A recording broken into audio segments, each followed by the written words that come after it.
Dude, the fact that anyone is in a successful relationship is insane. Humans are so complex. We have our own thoughts, our own needs, our own wants, our own plans for ourselves, and to in any way make it work with another human being and be in tandem and like to any degree is like an absolute miracle. So I'm a big proponent of just over communicating.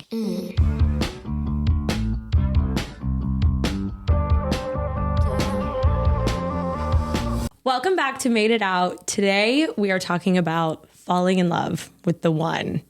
And who better to talk about that than singer-songwriter Chelsea Cutler. That's me. That's you. You have had such an impressive career. You've toured all over the world. You've worked with huge artists. You have over 3.5 billion streams on Spotify. But I want to talk about the inspiration behind it all. I want to talk about Tilly. How did you guys meet? Her friend from college, who was then her roommate for a while, is my friend from home. And so my friend from home brought her to like one of my first shows ever, like very small show. I just dropped out of college. I had not too much going for me at the time, but I say a lot, like I feel like once I met her, like it just felt like everything else stopped mattering. Really? Yeah. You knew right away? Day one, yeah. So what do you think, what was the feeling? How did you know? I mean, truly for us, I think it was this weird comfort around each other as if we'd known each other for a really long time. And I don't know, like I feel like we like all the same things, we hate all the same things, our core values are really similar, just hang out with the same type of people, same kind of, thought the same things were funny, thought the same music is cool. So kind of all these, basic little indications of, oh, there's like some form of compatibility here. Yeah. You talk about Tilly so highly. It's like the cutest thing ever. And you guys obviously have a great relationship, but I know it hasn't always been perfect. You guys took a break at one point. Can you tell us a little bit about that and the challenges there? Kind of all in the span of the first year of our relationship, I'd gone from, I dropped out of college, I signed, I went on a bunch of tours, I signed, my record deal. And so things were escalating for both of us independently really quickly and chaotically. And I think it was just a lot, and match that also with coming out and telling our parents and our friends and navigating being in a same-sex relationship for the first time. So there was just a million things going on, a million miles an hour. And so we broke up, and we didn't really stay broken up for very long. I think ultimately we were kind of a little on and off for like a few months tops, and then it was smooth sailing. Do you think that there was a benefit to going on a little bit of a break? Yeah, I'm sure. It's so funny. I feel like I always will be lying in like the cutest moment, like the most picture perfect moment. And I'll just be like, I can't believe you ever broke up with me. I just can't believe we ever broke up. Like, that's crazy. Because it just feels like there's no world to me where we're not, each other's person. So the fact that there was ever a moment in time where we weren't together is so it's like dissonant in my head. Like it doesn't even make sense. But I think any time apart definitely shows you real quick, do you really miss this person? Do you miss what they brought to your life? It's like a pattern interrupt. Yeah, it's like if something is going some way and you put some sort of disruptor in there, you're going to find out really quick what that's going to do. Exactly. Bring you closer, draw you farther apart. Exactly. I also think like we're kind of sold this fairy tale around love that like once I meet the person, it's just going to be perfect. Yeah. And there's never going to be conflict and nothing's ever going to go wrong because we're going to agree on everything. But it's kind of, in my mind, not like that. It's kind of like you meet someone and then it's like, oh no, now shit is serious because the conflict that we have, we can't just ignore. It's like, we're going to have to work through it. And I think a huge telling factor with a relationship is how do you navigate conflict? If there's no conflict ever, probably someone's not being honest about what they want or need. And there's no growth. Yeah, 100%. I think compatibility in a lot of ways reveals itself when you're navigating the more difficult conversations or the more difficult transitions in any relationship. Yeah, that's a good point. Yeah. I'm definitely like the one in my relationship that's going to bring forward the conflict. Yeah. Be like, okay, we need to talk about this, Yeah. you know, Yeah. and be kind of the more outspoken, and Matilda's more of like the, okay, all right, the calm, you know? Yeah, that's awesome. But it's good. You need both kind of, you know? I don't even know what roles we play in that. I feel like we both are something we've been talking about, you know, throughout the course of our relationship is we're both so cognizant of each other's feelings and needs that we put a lot of effort into how we communicate in our conflict too, because we want to be so respectful of each other. And I think that's really, really important. You know, it's not easy at all to tell someone that you're upset with them or that something that happened bothered you. So I think it's a skill that, you know, especially in your 20s is something that isn't the sharpest skill for a lot of us. And I think your 20s is probably a big era of realizing maybe some of the models that you had growing up, whether it was your parents or on TV or whatever, maybe some of those models weren't the best. And so I think your 20s is just a lot of, or your 30s is a lot of like, oh, okay, this is how I tell you what I need. Yeah. You know, like that's hard to do. Yeah. For sure. I think for me, it's a lot of like conflict resolution. It's like, I didn't learn those skills growing up, but like, how do we resolve this? And even going on a break is really hard for me to, in my mind, I think I'm such a like black or white thinker. Well, it wasn't going on a break, to be fair. Okay. Yeah, true. It was, this is over. Yeah. So yeah. Didn't you feel like, oh my God, I've lost the one? Yes, I did. To be completely honest with you, I think a lot of the despair I was feeling around that breakup came from what does this mean now for my sexuality? Like I just went through coming out and telling all these people, and now I don't know what this means for me. Do I want to date guys? Do I want to date girls? Do I want to try both? I have no idea. So I think there was a lot of despair around that for me. But I also obviously just wanted my person. So there's a lot of how do we get back together? Write a whole album and put it out. And write, you know, when you're like 22 and you're like, I'm going to write a handwritten letter to all my feelings.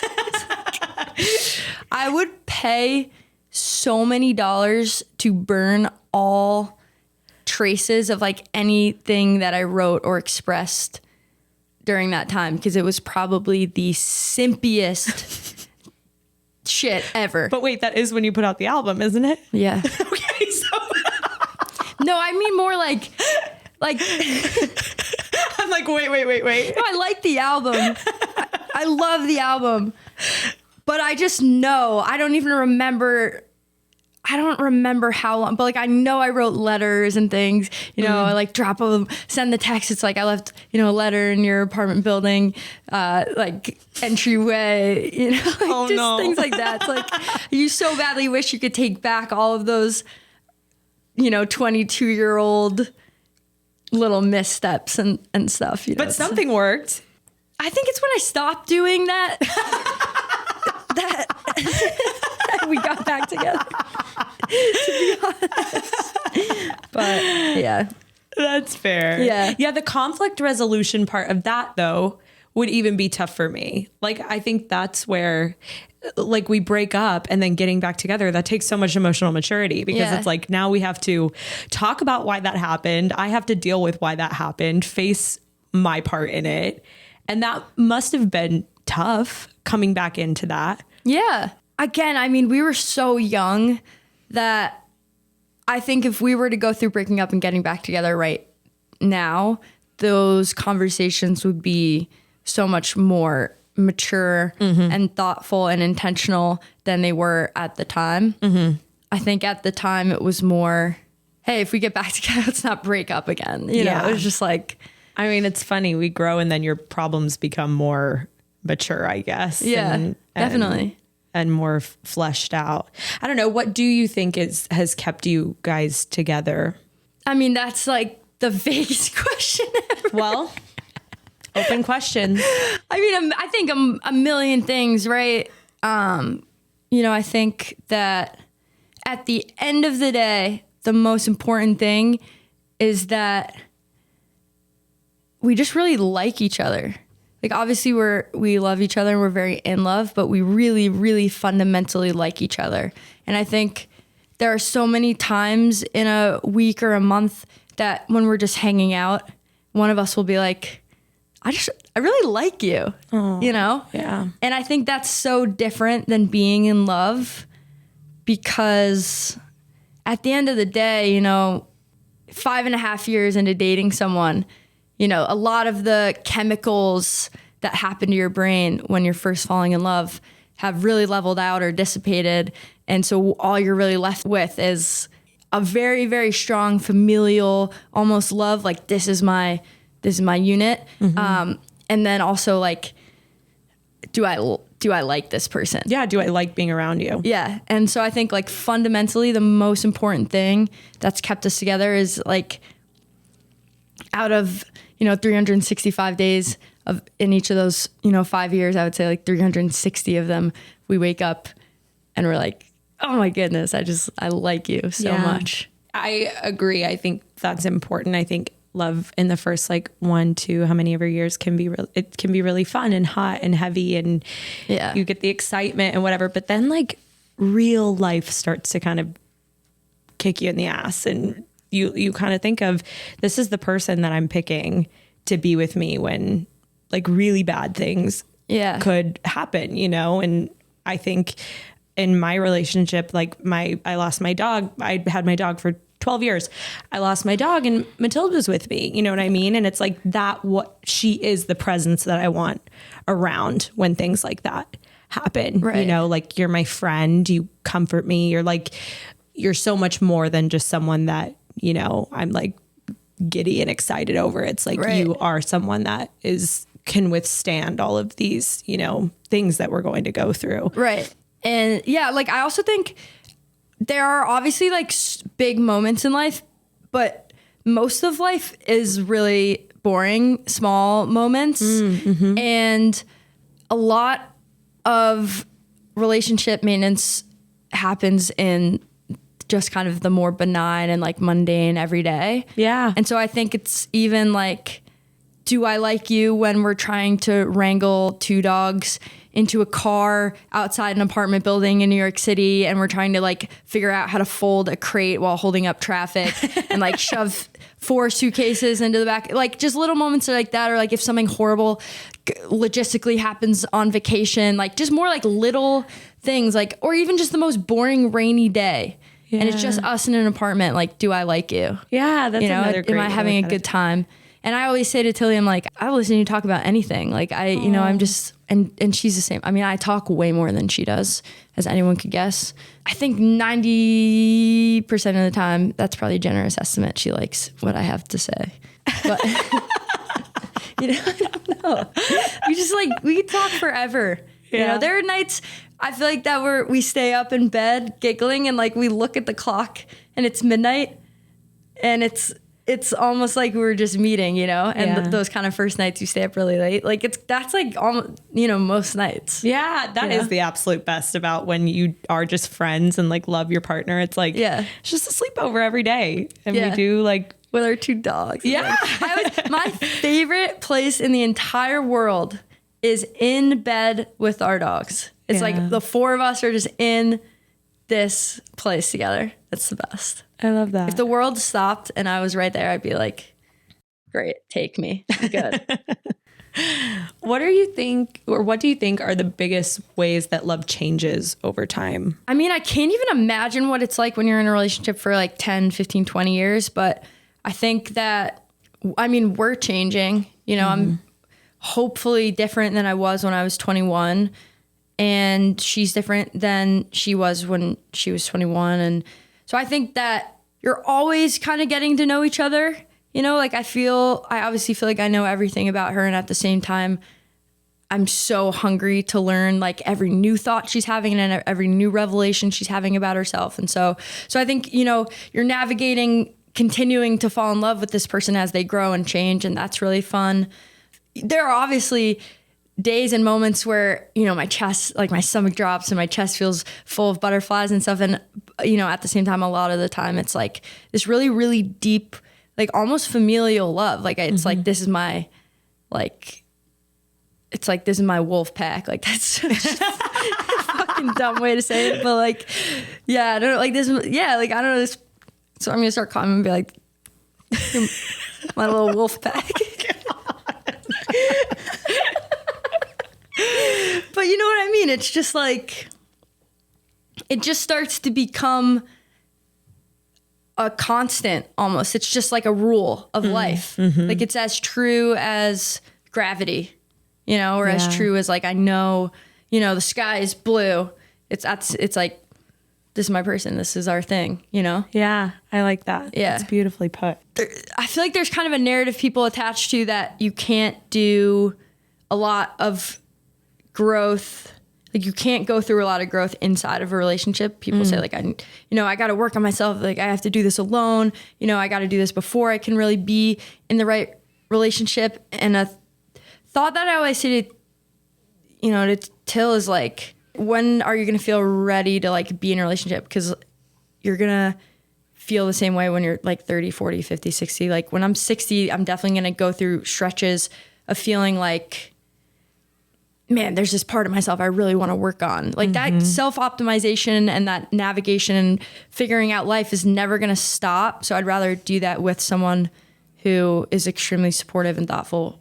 I think a lot of it is like, you can do work on yourself to get to a point where you can be in a relationship that can then bring you to this next level. Because I was such a mess when I was younger. A lot of the relationships that I was in were not doing me any good for my self-growth, because it has to be the right relationship, of course. Yeah. And then when you find someone like when I met Mathilde, it's like, you love me so steadily that I can have these kind of tantrums or outbursts or whatever they are. Like I can show this sadness or show this side of me and allow it to be a mirror for myself and really go kind of deeper into the work that I'm already doing. So it can be such a great tool if you allow it to be. Yeah. And I also think that if a person feels inhibited in their kind of self journey or inhibited in their growth while in a relationship, then I would probably encourage them to examine like the dynamic of the relationship. Like maybe there's not enough space being carved out for you. Maybe it's not the right relationship. Maybe it is, and there just are things that need to move over or like give you room too. So I don't know. I feel like the right relationship knows how to be adaptable and dynamic and shift to give people room when they need it, give the other person room when they need it. And yeah, there's a lot of push and pull, I think, in a healthy relationship. Yeah, that's a good point, because I think there's a tendency to kind of lose yourself in a relationship too, especially in like those early days. And I'm someone, I think I need a lot of time to process and time on my own. And so it's harder for me to balance like taking that for myself. Definitely. But the right partner, I think, encourages you to do that and is like, okay, yeah, go and do your thing and then come back and I'm going to be here. And if you're not feeling that, that's probably not the right space. Yeah. It's either not the right space or maybe you haven't had a conversation around it. Fair. Like I think a big skill for me that even is something I'm still working on is because I'm such an external processor and my girlfriend can be a little bit more of an internal processor than I am. It's a skill for me it's like a love language, right? Like a lot of people assume that like other people want love the way that you want it, but sometimes you kind of have to like take off your glasses and put on their glasses and say, oh, this is how you process. This is how you grow.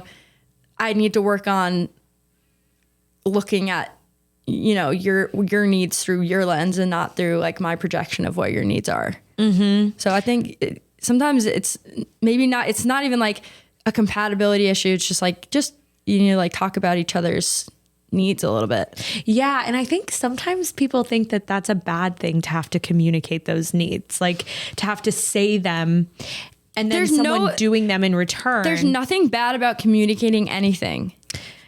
I agree. Like but I think a lot of times people think, well, you should have to read my mind, or you should be able to just like know, or this should be. And it's like, it's not like that. It's so much more work than that. And so much more like vocalization and saying like, and just because I have to say it to you that I need this doesn't make it less meaningful that then you do it. It's like, it's actually more meaningful. It's more meaningful. Yeah, of course. I mean, I think it's one thing if your partner's expressing a need to you and you're just simply like, I don't know, ignorant or unable to meet it, and that, you know, that could be fine. Maybe it's just not, you know, the right person, but I don't know. Like dude, the fact that anyone is in a successful relationship is insane. Humans are so complex. We have our own thoughts, our own needs, our own wants, our own plans for ourselves, and to in any way make it work with another human being and be in tandem and like to any degree is like an absolute miracle. So I'm a big proponent of just over communicating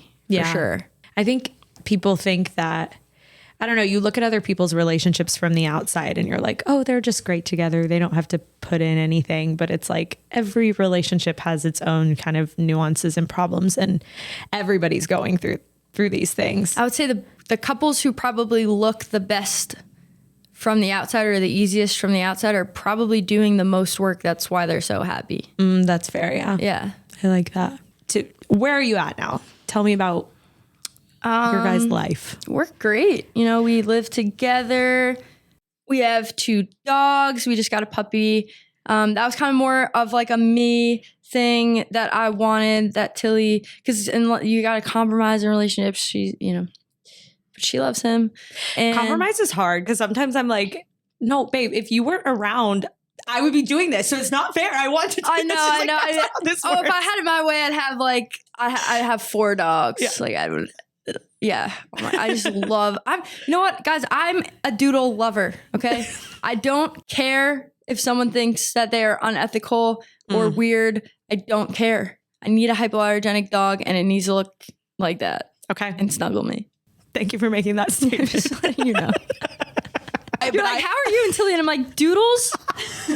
Doodles. Bro doodles. No, we are good though.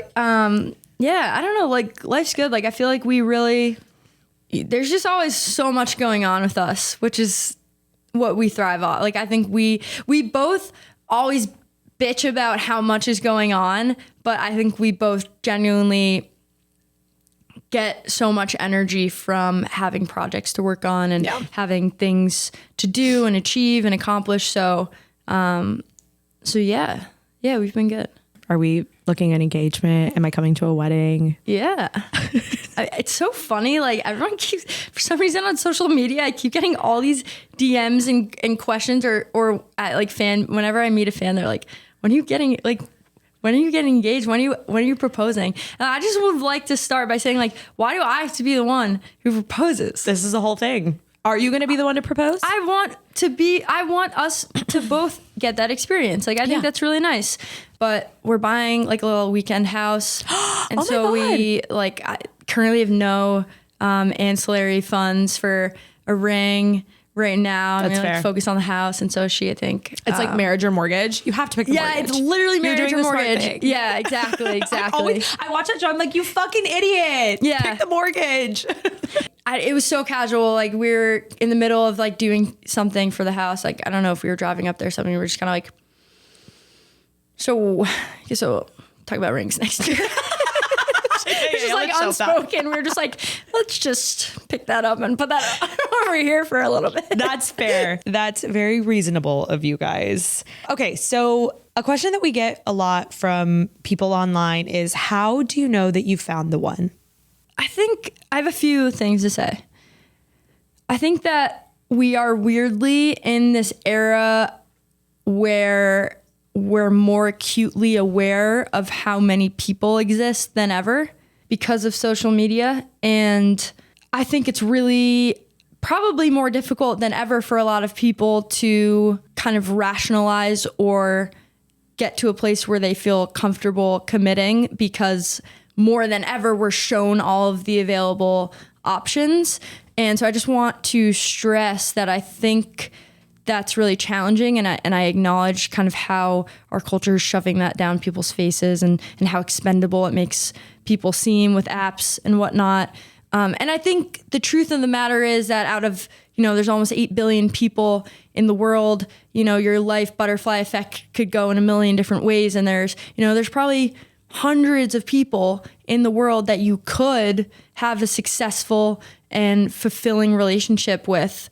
And you are so lucky if you come across one of them in your lifetime.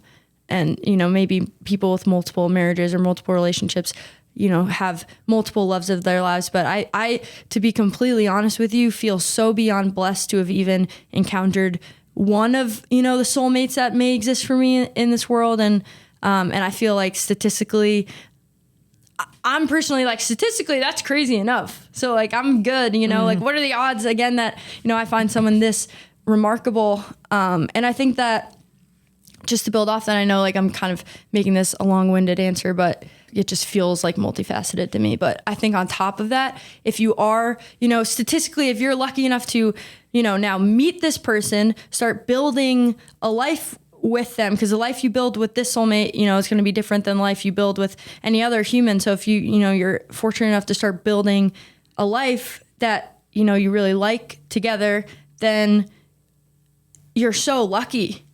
And it's much more fulfilling, at least in my opinion, to commit to that and nourish that and grow that than it is to see if there's a person who is maybe marginally better suited for you. Mm-hmm. I said earlier in the episode, I think it's like the hugest miracle if two people can even make a relationship work successfully, where both of their needs are being met, and, they fundamentally like each other and they love each other. And they're able to build a life together that's compatible and feels right for both of them. Like that's just that's just a human miracle that if you find that, I promise you 900 times, out of 901, you're going to feel much more fulfilled and happy, building that than worrying about maybe there's someone who's better. Like humans are complex, if you find someone who shares your core values and you love being together and you have fun, and every, most days you wake up and you're like, I like you, then great. If you can grow together, I'm probably not going to I probably wouldn't be able to build a life with someone who voted for Donald Trump. Right. If your core values align, you like the same things, then I would definitely encourage people to focus on working on that before it's just such a choice. Like, how could I ever be statistically 100% sure? Yeah. Like there's no algorithm that tells you that, I'm 100% sure because I choose to be 100% sure. Yeah. I think that is where that choice comes in. I think about it as you're going to have problems with anybody. Like there's going to be not problems, but there's going to be things that come up. Life is never going to be perfect. So if you find someone that you're like, you are worth working through things with, then it's don't let that go, because and do you like being on your hands and knees scrubbing the bathroom together? Do you when you think about going through all the difficult things like childbirth and really, I don't know, a difficult financial time, or if I had to go through anything with Tilly, I'd be pretty stoked. If we were abducted and stuck in a dark room, but we were together. Yeah. We were on the plane the other day, and I usually have to take anxiety meds to fly. I really hate to fly, which is ironic because I fly so frequently. And I'd run out. And when the plane, I only get nervous for takeoff and landing. And the plane was landing, and it was pretty turbulent. It was extremely windy day. And I was starting to get I get panic attack symptoms. And Tilly was just, come here. And so I just leaned on her and kind of put my head on her shoulder. And literally the weirdest thought came into my mind, and it was if this plane crashed right now, I think I'd be all right. I feel good with that. Just leaning on her and having her smell, touching her, just being next to her put me at such ease that if you said the plane was crashing and that was my last moment, good, cool. Yeah. You know, like that just, she brings me so much peace. And I feel like that's a good indication. I love it. All right, we play a game. Okay, hit me. It's called You Haul or You Ghost. Okay. Okay. This girl is perfect. Dream girl, it's Tilly. Okay. It's just this one thing. Okay. Okay? Everyone's got a thing. Yeah. Some are better than others. True. Okay, she lets her dog sleep in the bed, but it shares a pillow with her. Me. She is me. Thank you. Me too. Yeah. I do too. Sometimes it's like, come here. I want them on top of me. In my face. Yes. Yes. 100%. Okay, good. You haul. Yeah. All right. She makes you a playlist after your first date, like hours later. Hours later. It's like, here's this playlist. Benefit of the doubt. This girl's perfect. It's Tilly. Anything Tilly does is perfect. Aww. You haul it. All right, where are you hauling? I mean, it really does depend on like how much you like someone. Dude, everything's context space. Yeah. You know? Yeah. All right, you haul. Okay, she takes 3 days to respond to texts. That's fun. I'm kind of that way. Yeah. Wow, okay. Chelsea's you hauling everybody. I'm like extremely low maintenance. I like that about you. I don't know. She has the same name as your mom. My therapist. Your therapist has the same name as your mom? Wow. Let that sink in. I know, I'm really thinking about that. I'm like, but if your girlfriend has the same name as your mom? I don't see myself entertaining that. I couldn't do it. Yeah. I don't know. I don't think so. Too close for comfort. It's too close. Yeah. All right, we're ghosting. Yeah. She's fully keto. So what's in the keto diet? Like what? It's like bacon. It's like bacon and cheese. Like an extreme amount of meat. You're naming extremely scrumptious things. Like bacon and cheese sounds amazing. It's literally like all meat and cheese. Sign me up. Oh my God, I couldn't do it. Me, I don't know. Like it. Oh yeah, no vegetables and no fruits. Great. Awesome. That's my dream. Maybe I should be keto. I love it. We do a cheers before we end. Do you have any final words? Just love rocks. Be in love. Yes, be in love. Be in love. Life's too short. Be in love. I'm like, be in love. Even if like you're in love with someone who doesn't love you back. Like, just be in love. It feels so nice. Hurts so good. Chelsea is going on tour. Join us at the LA show on March 22nd or check the tour schedule in our show notes to see when she's near you. Follow Chelsea at Chelsea Cutler, follow the show at Made It Out Podcast, and follow me at Mal Glowinky. This episode was produced and edited by Matilde Jordan and worked on solely by lesbians. Continue to help us spread the gay agenda by writing a review, rating, and sharing with everyone you've ever met. My favorite class, Anatomy 101, no penis for me. What does that mean? Are you pranking me?